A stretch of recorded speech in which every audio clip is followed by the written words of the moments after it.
Hello, this is Brad Thompson, founder of Red Key, and we're trying to do a Facebook Live, but for some reason I'm getting an error message that I haven't seen before, so I've got to do some investigation. So we're just recording this Zoom call today with Shaylee Holland. Shaylee is a dear friend of mine that I've known for a number of years. She is an attorney, she's a real estate broker, she's a mom, and an awesome person all the way around, as well as being a wonderful wife to her husband, obviously. So Shaylee, welcome this morning. How are you? I'm good, Brad. Thanks for having me on. Well, I'm excited that you're the fourth person for episode 4 for Real Talk that we're coming at. You as the audience out there, our viewers, just trying to add some value and share some insights in different businesses, different industries from different people. So I'm glad that you accepted my invitation a couple weeks ago and that we're here today. So welcome. How are you doing in this lockdown that everybo's in? You know, secretly, I love it.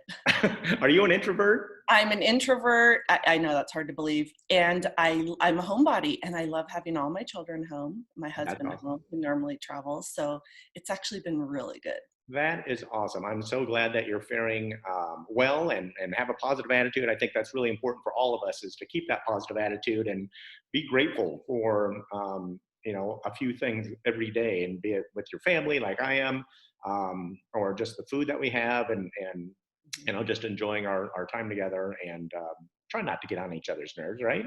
Wow, that's always a challenge. Always. Oh my gosh.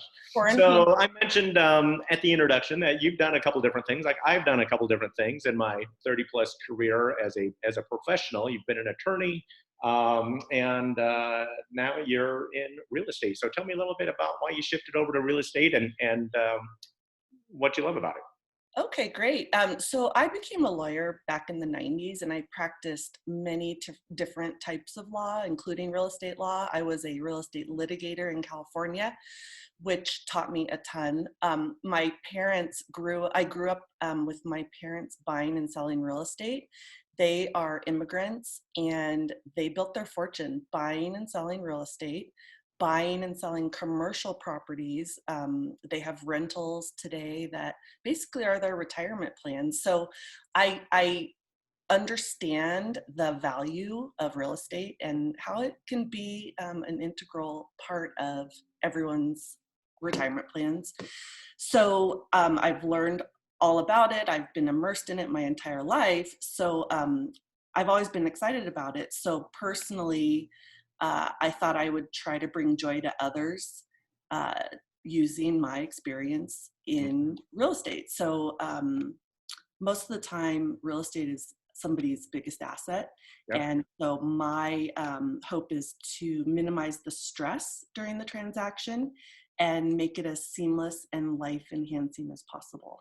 Well, that's awesome. I love your background and your approach. And when you grow up in and around, or my dad was a real estate investor as well, in small town in Iowa, where I'm from, and I got exposed to that. And one of the things that I have done is, I was a commercial real estate broker for about 10 years, and had some great years, had some good years, and some really tough years. Obviously, when the recession hit in 2007, 2008, there was a few years that were pretty meager. But the ups and downs of real estate is something that we can anticipate. I think there are cycles in real estate. And one of the questions that I had for you, going back to your legal experience and profession, most people don't know that as a real estate broker, we have, or brokers have, a limited exercise or opportunity to practice law as it pertains to the contracts in real estate. How does that come into play with you as a licensed attorney and contracts with your clients? Is there a conflict there, or is that adding more value to your clients because of your experience? So no doubt about it, it has been a blessing. My value proposition, being an attorney, sets me apart from other agents. And this isn't because I'm giving legal advice or acting as an attorney. It's because of my experience as an attorney. I've seen a lot. So I can advise based upon my experience. And I can also advise on intricacies and the impacts of decisions made during the transaction. If a legal issue arises during one of my transactions, I usually counsel my client to seek the advice of an independent attorney. So that way I'm not wearing two hats Yep. and not necessarily practicing law while I'm representing real estate clients. Okay, well that totally makes sense, that you have the insights and you know where that line is drawn, and you're advising and advocating for that person or your clients to seek legal professional help, so you don't have a conflict of interest there. But Correct. your insights, I'm sure, add tremendous value Yes. to try to help counsel or direct or present the options that your clients can have, right? Right. Right. Oh, absolutely. Absolutely. Yeah. So in my career, I've always taken an approach of helping my customers in a problem solving fashion, a problem solving mode, and saying, okay, here's the problem. How can we find the solutions for that? How else do you approach your business? Or is that similar to what you try to do with your customers and clients? So I pride myself on always being focused on putting the client first, Hmm. right? My sole mission is to understand what my clients' needs are so that I can help them meet those needs. I usually do this by asking questions to uncover what their wants and needs and desires are. And for example, sometimes the need isn't just to sell this house. Maybe it's, I need to sell this house, but I also need a place for my child to finish out the school year.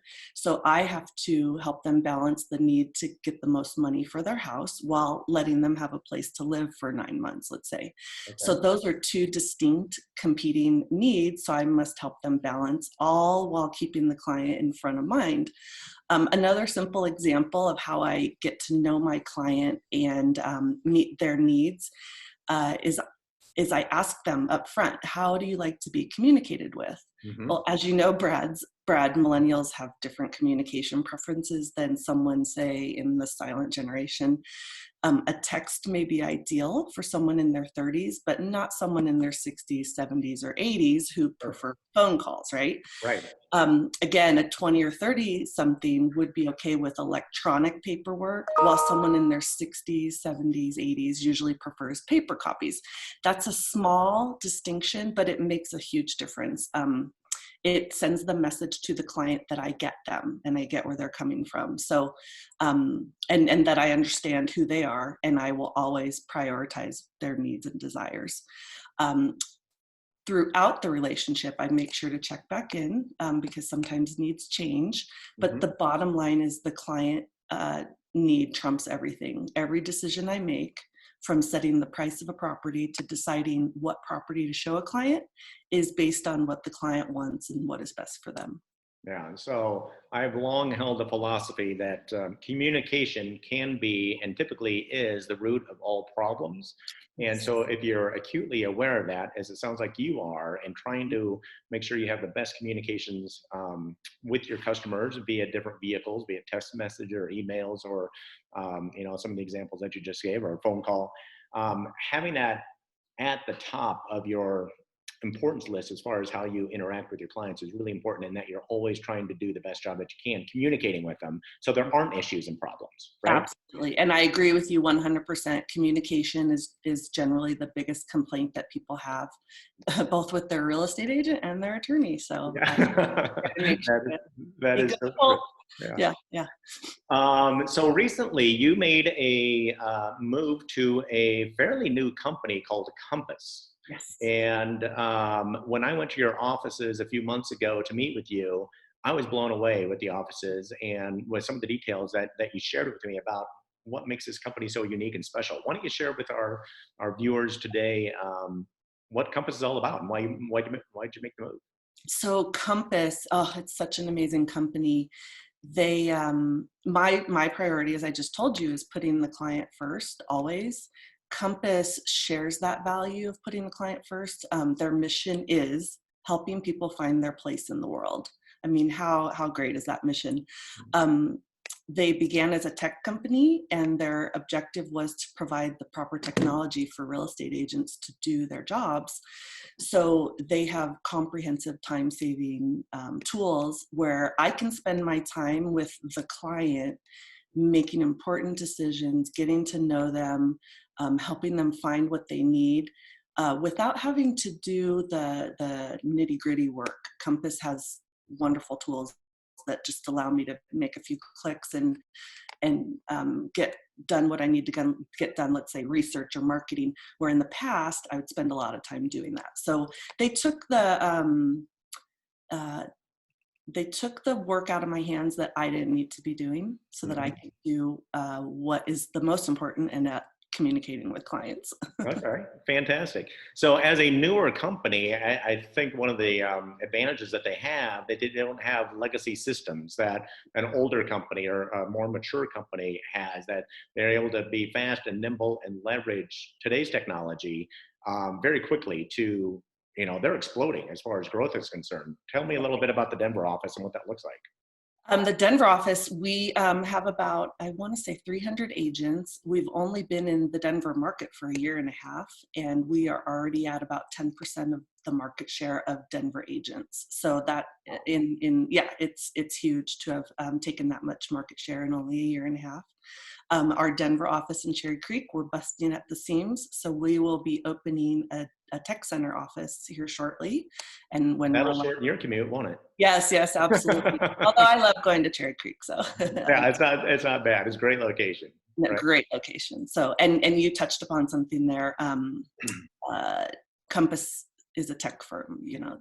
Don't get me wrong. Our focus is real estate, but they made sure to use all cutting edge technology. And in my opinion, it's only going to get better. They're only going to innovate more, and change the look of the real estate landscape for the better, for the best interests of clients. So I'm excited. And that's interesting. So what's been the biggest surprise in your real estate career so far, or shocker or something that happened? Tell me a story. So being a lawyer, I'm always used to the lawyer jokes, we call 1,000 lawyers at the bottom of the sea, a good start, ha ha ha. So I was surprised at hearing about past experiences that my clients have had with agents.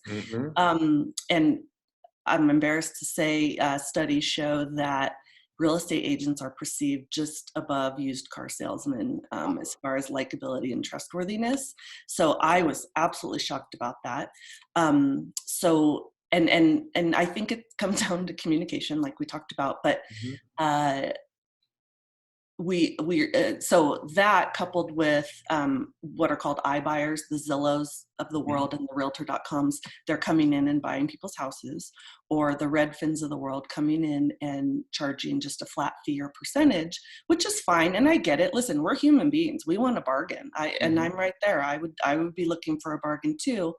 And because buying and selling a home is your biggest transaction in your life, I would say, sure, look for the bargain if that's what you think you need, but you need to understand that may not always be in your best interest in the long run. Studies show that, and again, people are going to these iBuyers because they had a bad transaction with an agent, so they want to cut the agent out, right? And again, which is fine. However, sometimes you need that human interaction to get the most value for your money. So yes, you may find a transaction online with an iBuyer where you sell your home very quickly for what you think is a good price, but studies have shown you get a higher value for your property if you use an agent, someone advocating on your behalf and getting the actual value for your property. On the flip side, you can also not maybe pay as much for a property that you're buying if you use a live person. So anyone wanting to use an iBuyer or a flat fee service, I just urge you to do the math, do your homework, interview some real estate agents and find out what their value is that they will provide to you before you make that decision, because sometimes when it's all said and done and you have to pay the fees to the iBuyer, you may not be ahead of the game. So I just urge everyone to do their homework and find an agent that you like who will communicate well with you. I think that's great advice. And many people don't realize that you and every other licensed real estate agent out there has a fiduciary responsibility to their clients, be it a buyer or a seller. And what that means is that we, as real estate agents, have their best interest in hand to get as much as we can for their home when it's selling, or to negotiate the best buying opportunity for them. And so it's important to communicate that and make that paramount for the buyers and sellers of real estate out there, that every licensed agent has a fiduciary responsibility to protect that and fight for them, right? Yeah, absolutely. You're spot on, Brad. Yeah. Spot on. So let me shift gears for a minute and talk about Red Key really quickly. When I shared with you what I've created with Red Key, the single place to securely and organize all of your life and legacy data, why did you get excited and why did you become one of my biggest customers by buying 100 Red Keys with your name, your phone number, and your logo on them? Why did you do that? Oh my gosh, Brad. Well, first of all, here is the one. I love it. Thank you. Love it, love it, love it. You got to have props, right? Your Red Key solution, Brad, aligns perfectly with my mission of putting clients first. Mm-hmm. This 100% solves a need for every single person in America. Well, not children, but you've taken an age-old problem, and that is being able to access vital and critical documents in a real-time basis, and you solved it using a very, very simple concept. My mission in life, Brad, is to spread your message of the Red Key. I myself, I thought I had all my estate documents and wills and trusts and important documents buttoned up, but they're sitting on a hard drive, next to my computer or in the cloud where I can't necessarily access it all the time. And so again, I thought I was on top of the game. I had it all solved. No, I wasn't. So your Red Key provided the solution I didn't know that I needed. Well, I love that. Thank you for your enthusiasm. Thank you for becoming a big customer of mine and spreading the word and sharing my mission, as I truly feel that every person, every adult should have a Red Key to help them get better organized and have a backup place to store all of their life's most important documents. So thank you. I agree wholeheartedly. Yeah. I'm bummed I didn't think of it first. Well, thank you for your support once again. So the whole world is in a state of question right now as far as what does tomorrow look like. Mm-hmm. As it pertains to real estate, what do you foresee happening in the market? Is there going to be a decline? Is there going to be a slowdown more than there already is? I know that there's agents like yourself are doing virtual tours of the properties in this time that we can't go and visit, a physical building or to go to an address that we don't live at. What are some of the things that you're doing, and what are some of the things that buyers and sellers should anticipate over the next 30, 60, 90 days maybe? Well, first of all, I try to put this environment into perspective for my clients. We've seen and survived these types of market gyrations before, and we'll come out on the other side being much stronger and in a better position to achieve their goals. We will. Time has proven that. In March, 70% of homes that were listed in Denver were taken off the market. So we already had a challenge of not enough inventory. And so then you pair that with people taking their homes off the market in March. And so what's going to happen, we're going to come out of this and people still need places to live. They still need to sell their properties for whatever needs or goals they have. So it's just we're going to have a pent up demand. And quite frankly, I think it's going to be really, really busy when we come out of this. Now, having said that, people in this environment whom their financial position may have changed, they may not necessarily be the ones able to handle real estate transactions, but that's fine. It will come. So I'm not too worried, quite frankly. And I think we just use this time to reset. I don't know about you, Brad. Well, I know you and Amanda's beautiful place there. You probably don't have any home improvement projects, but I know a lot of people who are heading to Home Depot and making those changes to their homes that they knew needed to be made, but they didn't have the time. Well, now they have the time. So I think we're going to be in a really good spot. The other thing too, we're spending all of our time in our homes. So that is a good time to analyze what we like and don't like about our homes, or what we need that we don't have.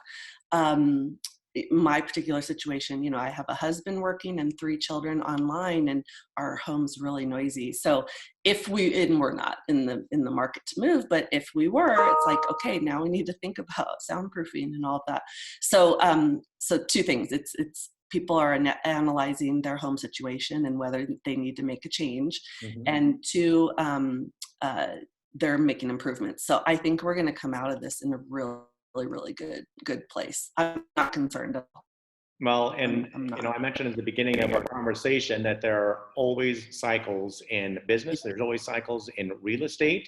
And again, we have a little hiatus, if you will, and a little pause on the volume of transactions, but the volume of homes that are available to buy and sell has changed, but it's not going to last forever, right? But we just don't know what that looks like. It could be 30 days, it could be 60 days, it might be 6 months. Right. There's a lot of unknowns at this point, but your insights are very, very valuable and very helpful. And I'd like to just wrap up the call with the opportunity. If somebody has more questions about real estate or valuations or wants to talk to you, what's the best way for our viewers out there today, Shaylee, to get a hold of you? So I'm highly visible on social media. Shaylee Holland. My call sign is Realtor Shaylee on Instagram. Shaylee Holland on Facebook. I'm on the compass.com website. You just look up my name, Shaylee Holland. And you can call me too. You know, if you're of the older generation, I can give you my phone number. And so, and or reach out to Brad if you need to find me. But quite frankly, just Google Shaylee Holland and you'll see me. Yeah, and with all business and particularly in real estate, I think referrals is the lifeblood of our businesses. So Yes. any referrals that you have, if you know somebody that needs a good broker, Shaylee's your gal, and in the Denver area. So I want to say thank you for joining me today and having a great conversation. Awesome insights, awesome perspectives on things. I really enjoyed it, and I'm looking forward to our virtual happy hour in a couple days. So, Oh, I'm so excited. yeah, that's Thank going to you, be fun. Brad. All right. Thanks so much. Have a great day. You're Thanks, welcome. everybody. Bye. Thank you. Yes, bye.